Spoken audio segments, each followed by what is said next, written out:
अस्सलामुअलैकुम, मैं अफसर मैसूरी। नाजरीन इकराम, आज हमारे दरमियान नरसिम्हा राजा हल्के के रुकन असम्बली और साबिक़ वज़ीर और रियासती सतह के वफ़ के सीनियर मेंबर आली जनाब अलहाज तनवीर सेठ साहब मौजूद हैं। शहर मैसूर की अवाम ये जानना चाहती है कि सर, जिस तरह वक्फ बोर्ड में वफ़ डिस्ट्रिक्ट एडवाइजरी कमेटी के चेयरमैन बनाए गए थे, उस वक्त आपका गैर हाजिर होना, इसकी क्या वजह रही सर? देखिए, डिस्ट्रिक्ट वक्फ एडवाइजरी कमेटी जो बनी है, ये तमाम को इस बात का इल्म भी है कि रियासत में बीजेपी हुकूमत आने के बाद बोर्ड की तश्कील 22 जनवरी 2020 में हुई। चेयरमैन के इंतखाब के एक दिन अव्वल 21 जनवरी 2020 को रियासत के तमाम ज़िलों के डिस्ट्रिक्ट वक्फ एडवाइजरी कमेटी नए तौर से बनाकर उसके ऑर्डर्स भी है ना, हुक्मनामे भी है ना, जारी कर दिए थे। तो इस चीज़ के ऊपर बहस हुई और उसके बाद है ना, ये मामला कोर्ट में गया। जी। आज मौजूदा हाई कोर्ट ऑफ कर्नाटका में 4 मुकदमे डिस्ट्रिक्ट वक्फ एडवाइजरी कमेटी को लेकर चल रहे हैं। तो ऐसे सूरत हाल में मेरा वहाँ रहना ठीक नहीं होता था। और इसके अलावा ये बात भी बहुत सारे चैनल्स के ज़रिए और अखबार के ज़रिए सामने आई कि एक दबाव डालकर इस ऑर्डर्स को लिया गया है। तो मैं सिर्फ इतना कहूँगा कि किसी भी कमेटी को बनाने का हक जो मरकज़ी क़ानून वफ़ एक्ट है, इसके तहत इसका पूरा इख्तियार जो है बोर्ड को है। सीईओ कहीं भी बोर्ड के हुक्म के बगैर कोई ऑर्डर्स नहीं निकाल सकते। आप ये चीज़ भी देखे होंगे कि गयाज अहमद के जो ऑर्डर्स निकले हैं, इसमें उन्होंने नीचे ये लिखा है कि ratification of the board, subject to ratification of the board. अब बोर्ड अपने मीटिंग में जो तय करेगी, उसके बाद ये जो हुक्मनामा निकला है, ये रहेगा या ये निकाले जाएगा, ये हमें पता नहीं है। इस दरमियान किसी ने कंटेम्प्ट ऑफ कोर्ट भी है ना, आज कोर्ट के सामने डाला है। तो मामले को बिगाड़ने के लिए जितना चाहिए था इतना सब काम यहाँ पे हुआ है। और एक बात यहाँ पे और एक बात भी कह दूँ कि रियासती वक्फ बोर्ड के रुकन के हैसियत से कोई काम अपने से मुझे करने का इख्तियार नहीं है। बोर्ड के 10 मेंबर हैं, क़ानून है हमारे सामने, रूल्स हैं हमारे सामने।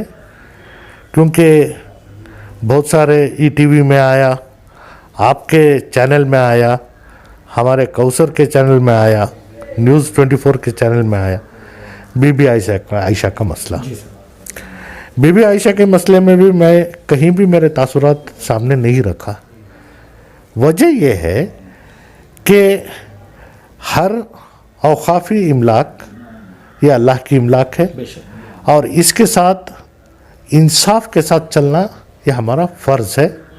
और दूसरी बात, जो मंसूबे वाकिफ़ है, जो औक़ाफ़ को है ना अल्लाह के राह में जो दिए हैं, उनकी जो ख्वाहिशात है, उस ख्वाहिशात को भी ज़िंदा रखना ये हमारे ऊपर एक फ़र्ज़ है।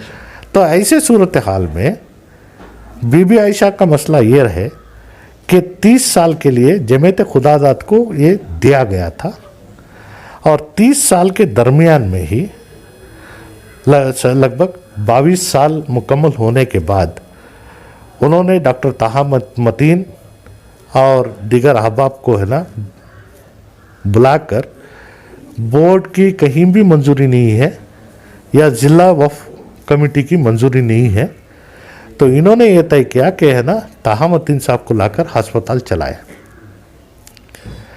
ताहमुद्दीन साहब और यही हमारे इकबाल साहब तमाम मेरे पास जमात खुदादात के रुकनों के साथ मेरे पास जब आए, तो मैंने कहा कि कानून में मौका नहीं है कि जमात खुदादात को निकाल कर दूसरे किसी और को ना लीज ट्रांसफ़र करना नहीं हो सकता। इससे बेहतर ये होगा कि आप सरेंडर कर दें, उसके बाद बोर्ड किसी को देना है तो कानूनी तौर से देगी। तो ऐसे सूरत हाल में ताहमुद्दीन साहब यहाँ से जुदा हो गए। तो होने के बाद इकबाल ने इस काम को है ना आगे बढ़ाए। तो इकबाल का रिश्ता इस इदारे के साथ ये है कि वो जमात खुदादात ट्रस्ट के एक ट्रस्टी की हैसियत से हॉस्पिटल चला रहे थे। 2019 में जमात खुदादात ट्रस्ट अपने लीज को सरेंडर कर दिया। और ये बात भी सच है कि उस वक्त के हुकूमत में जो वज़ीर औक़ाफ़ थे, उन्होंने है ना इकबाल को है ना मदद करने के लिए हिदायत भी दी थी। हमने टेंडर जब बुलाया तो इकबाल साहब का टेंडर सबसे कम था, तो इसके बाद मजबूरन इसको कैंसिल करना पड़ा। कैंसिल करने के बाद कोविड का दौर आया, तो मैं खुद कहा कि देखो ये इलाज का सिलसिला है, अभी खामोशी इख्तियार करो, उसके बाद देखेंगे। इस दरमियान 6 मरतबा कोर्ट के सामने गए हैं। आज भी मामला मैसूर वफ़ ट्रिब्यूनल के सामने ये मामला चल रहा है। तो ऐसे हालात में एक रुकन रियासती वक्फ बोर्ड, मैं मेरा फैसला नहीं सुना सकता।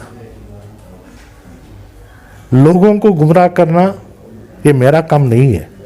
तो इस वजह से मैं कहता हूँ कि औक़ाफ़ी मामलात में सच्चाई जाने बगैर लोगों को गुमराह करना और इस बात को है ना सामने रखकर अपने आप को है ना किसी को नीचा किसी को ऊंचा बताना, मैं समझता हूँ ये सरासर गलत है। तो इस वजह से औक़ाफ़ी मामलात ये अल्लाह का मामला है, क़ानून हमारे सामने है, इस क़ानून के दायरे में जो सही है इंशाल्लाह उसके ऊपर काम करेंगे। जी सर, एक और बात यहाँ पर सवाल पैदा होता है, हमारे एनआर हल्के में आपका जो है दबदबा रहा है, मगर इस तरह नज़रअंदाज करने को लेकर जो है आने वाले इंतखाबात में आपको किसी किस्म का कोई खौफ नज़र आता है सर? देखिए, मैं जब भी काम किया हूँ ये मेरी नीयत यही है कि है ना मेरे काम को अल्लाह राज़ी हो। अगर मेरे काम जो काम अल्लाह मुझसे ले रहा है इसमें अल्लाह की रज़ामंदी रही तो इंशाअल्लाह मुझे है ना किसी से डरने का नहीं है। और ये बात भी सच है कि मेरे ऊपर हमला होने के बाद मेरी तबीयत नासाज थी, तो इस दौरान मैं ज़रा ज़ेरे इलाज शहर से दूर रहा। तो ऐसे वक्त में है ना बहुत सारों के क्या है ख्वाहिशात बढ़ गए हैं कि आइंदा टिकट नहीं देंगे, वो नहीं खड़ेंगे, ये सब ये वक्त बताएगा, मुस्तकबिल किसी के हाथ में नहीं है। तो ऐसे सूरत हाल में मुझे खिदमत का मंसूबा मेरे ज़िंदगी में मेरे आखिरी सांस तक रहने वाला है। तो ये अहदे के लिए मुझे लड़ना नहीं है।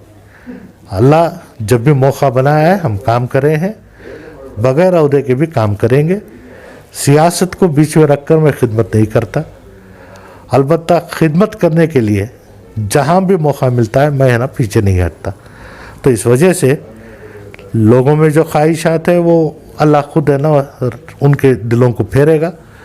मुझे ना घबराहट है ना किसी से डर है।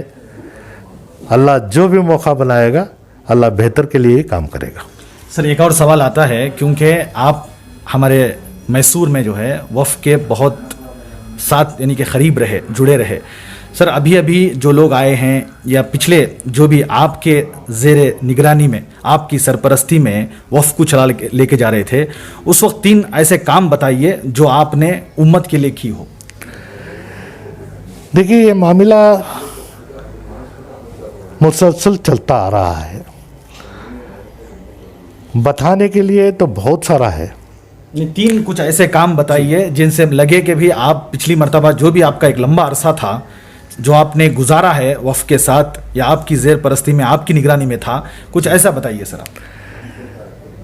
हमारे औकाफ़ी मामला जितने भी हैं, इसमें मैसूर का ख़दीम क़ब्रिस्तान जी हमारे दरमियान में वो है ना 50 पर 6 एकड़ का पूरा ज़मीन है। जी सर। इसके दाखिले पूरे तौर से हमारे पास कोई दाखिला नहीं था, उसे पूरा बनाकर आज अल्हम्दुलिल्लाह उसके डॉक्यूमेंट हमारे सामने हैं। रामनुजा रोड का क़ब्रिस्तान हमारे दाखिले में 5 एकड़ 23 गुंठा था, जी दूसरों के कब्जे में भी था। दरमियान में एक रास्ता भी चले गया था, उसे फिर से सर्वे कराकर ये कर आज 6 एकड़ 18 गुंठे ज़मीन उसके दस्तावेज हमारे पास पूरे बने हैं। शहर में और एक इदारा है जिसका नाम बिस्मिल्लाह शाह कादरी। बिस्मिल्लाह शाह कादरी ये जगह कोई इसको है ना कब्जा कर अपना कारोबार चला रहा था। ये मुसलसल इसके पीछे हमारे बड़े बड़के भी काम किए हैं। अल्हम्दुलिल्लाह ये काम को है ना आज अंजाम देकर इस जगह के पीछे वाली जगह भी है ना वक़्त में जोड़कर काम करे हैं। यूसुफपुरा मकान हमारे पास सिर्फ 23,000 स्क्वायर फीट की जगह मौजूद थी।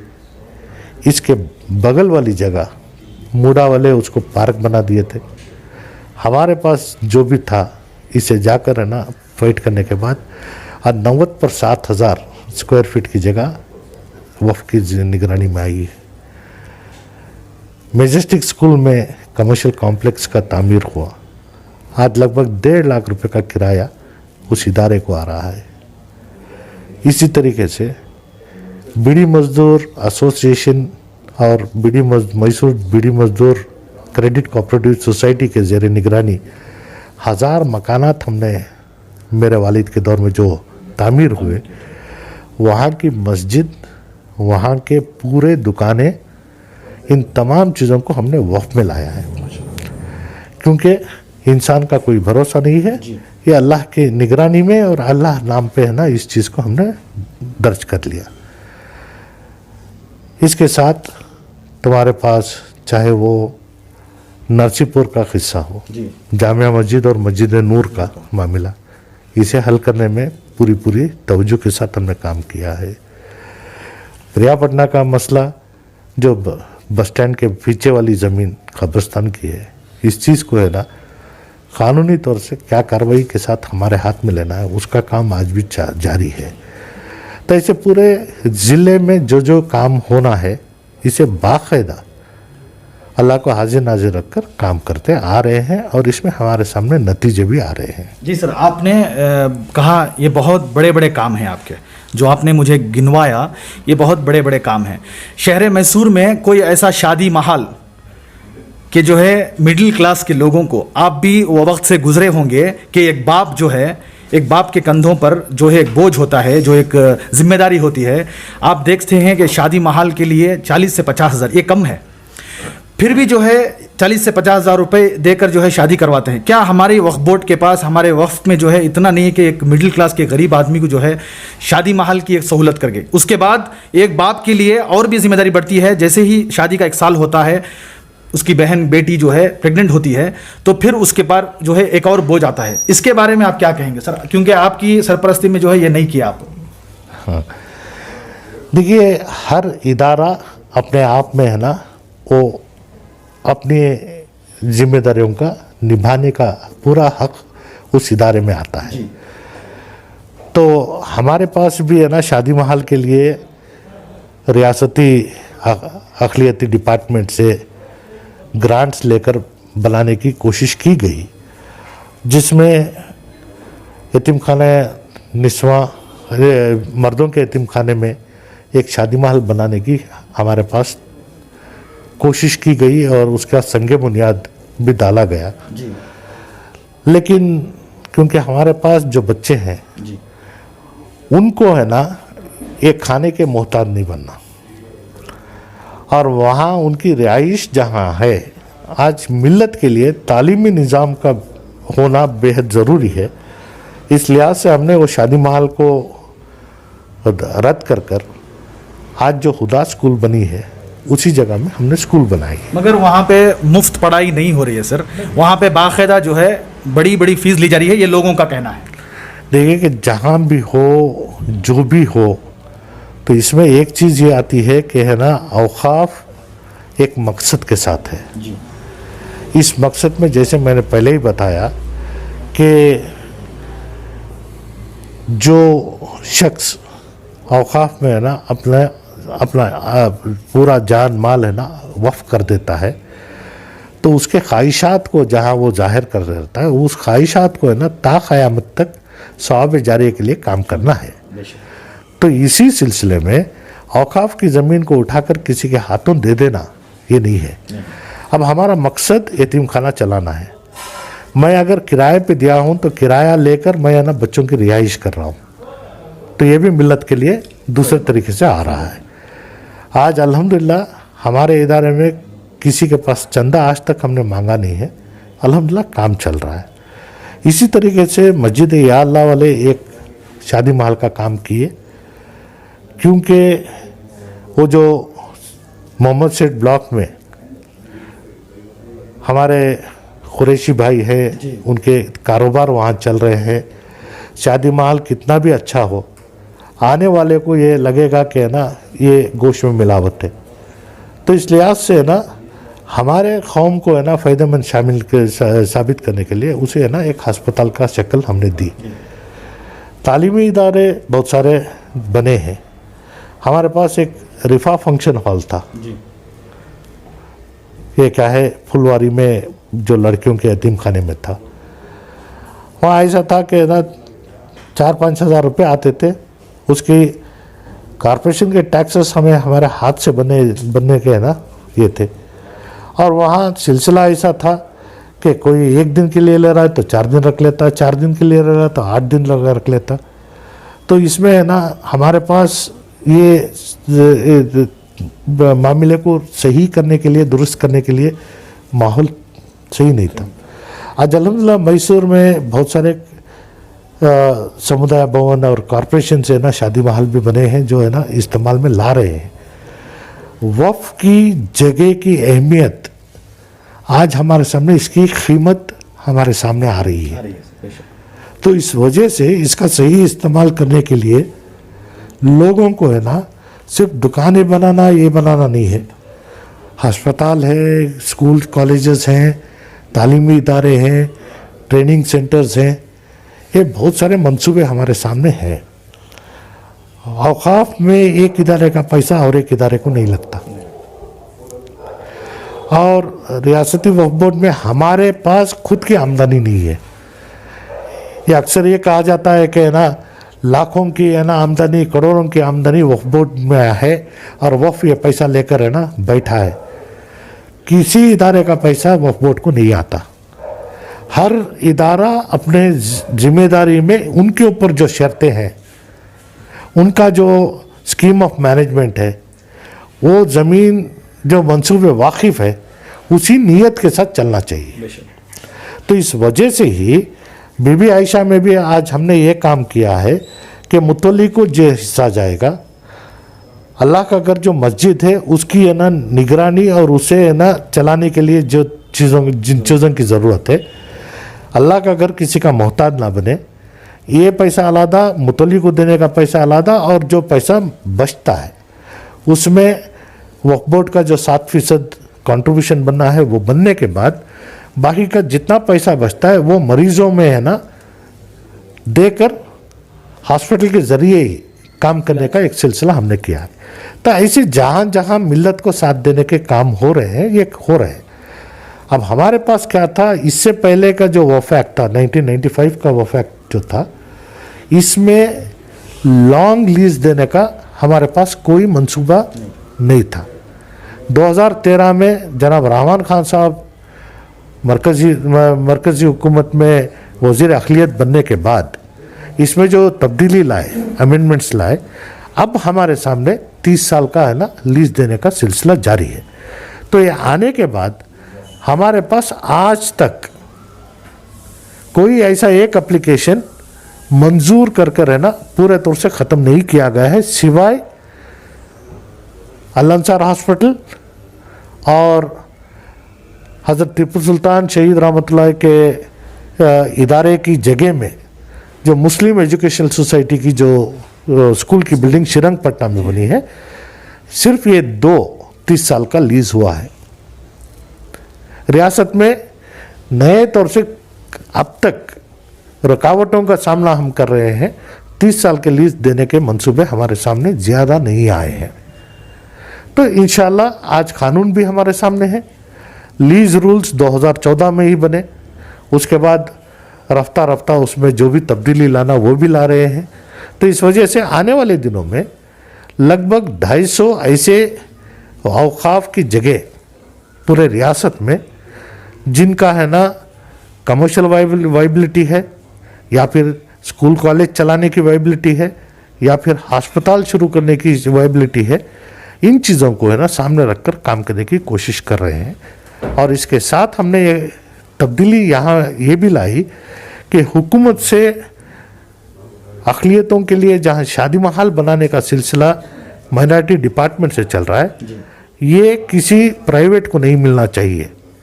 औकाफ की जहाँ जहाँ ज़मीन है वहाँ पे शादी महल बनाना है। तो इस तरीके से खरियों में ये काम शुरू हुआ है। शहर में ये और ताकत के साथ और ज़ोर से पकड़ना है। तो इंशाल्लाह आने वाले दिनों में ये भी काम होगा, जहाँ जहाँ शादी महल या फिर हॉस्पिटल या फिर है ना कमर्शियल कॉम्प्लेक्सेस या स्कूल्स कॉलेजेस, इसके साथ हमारे खुद के है ना नर्सिंग और पैरामेडिकल कोर्सेज ट्रेनिंग प्रोग्राम्स ये देने का भी एक सिलसिला बड़े पैमाने पर करने के लिए भी रियासत में रियासती सतह पर वक्फ बोर्ड फैसला ली है। इंशाल्लाह आने वाले दिनों में इन चीज़ों को है ना बड़े फिक्र के साथ करने के लिए सामने आएंगे। जी सर, बहुत शुक्रिया सर, आपसे मुलाकात करके बहुत खुशी हुई। हमारी शहर मैसूर की आवाम को जो भी सवालात जिनके जहनों में थे वो जो है पूरी तरह से वजाहत किए गए हैं। इसी तरह हमारे इस न्यूज़ को आगे ज़्यादा से ज़्यादा शेयर करें। और आप लोगों की क्या राय है जनाब अलहाज तनवीर सेठ साहब MLA के बारे में, आप अपनी राय हमारे कमेंट्स बॉक्स में ज़रूर पेश कीजिएगा। तब तक के लिए अस्सलामु अलैकुम व रहमतुल्लाहि व बरकातुहू।